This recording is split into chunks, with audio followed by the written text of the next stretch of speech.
রানাঘাট পুরসভার সামনে ছটা হাতে বিক্ষোভ। অভিযোগ যে 18 তারিখ পেরিয়ে গেলেও এখনো পর্যন্ত বেতন পাওয়া যায়নি। পুরসভার সামনে বিক্ষোভ, সেই ছবি দেখাচ্ছি আপনাদেরকে। অস্থায়ী কর্মীদের এই বিক্ষোভ। আমাদের বেতন দিতে হবে,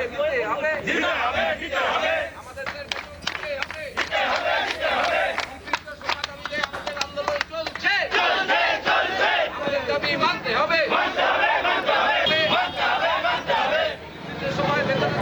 আর বিস্তারিত জানি সঙ্গে রয়েছেন প্রতিনিধি বিশ্বজিৎ মিত্র। বিশ্বজিৎ, কি জানা যাচ্ছে, কি অভিযোগ তুলছেন তারা?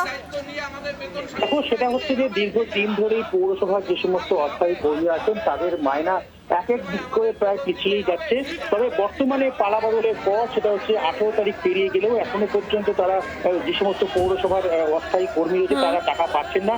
যার জন্যই আজকে একেবারে সকাল থেকেই রানাঘাট পৌরসভার সামনে যে সমস্ত অস্থায়ী কর্মী রয়েছেন তারা একেবারে ছাতা হাতে করে তারা বিক্ষোভ দেখাচ্ছেন এবং তাদের যেটা বিক্ষোভের তাদের যেটা দাবি, তাদের অবিলম্বে তাদের যে টাকা পৌরসভা থেকে দেওয়া হয় তাতে তাদের সংসার চলছে না, সেক্ষেত্রে তাদের মায়না বাড়াতে হবে এবং অবিলম্বে তাদের যে সমস্ত বকেয়া টাকা রয়েছে সেগুলো পরিশোধ করতে হবে এবং যে 18 তারিখে যে মায়না হতো সেটা যেন তাদের নির্দিষ্ট দিনক্ষণ অনুযায়ী হয়, তাদের এমনটাই তাদের দাবি। যদিও পৌরসভার তরফ থেকে এখনো পর্যন্ত কোনো রকম কোনো আমরা পাইনি, তবে যেটা সূত্রের খবর সেটা হচ্ছে যে পৌরসভার ফান্ড অ্যাভেলেবেল না থাকার কারণে তাদেরকে হচ্ছে বলে এমনটাই জানা যাচ্ছে।